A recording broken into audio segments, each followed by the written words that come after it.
আজ বিএনপি, জামায়াত ও জাতীয় নাগরিক পার্টি এনসিপির সঙ্গে বৈঠক করবেন অন্তর্বর্তী সরকারের প্রধান উপদেষ্টা ডক্টর মোহাম্মদ ইউনূস।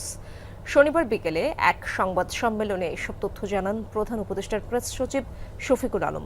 তিনি বলেন, দেশের বর্তমান পরিস্থিতি ও নির্বাচন নিয়ে আলোচনা হবে আজকের বৈঠকে।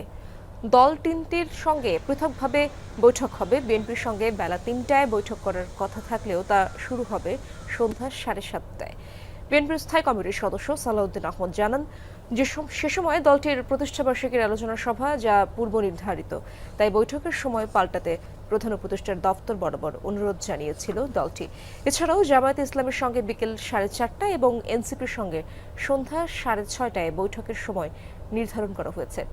প্রধান উপদেষ্টার সরকারি বাসভবন যমুনায় এই বৈঠক অনুষ্ঠিত হবে।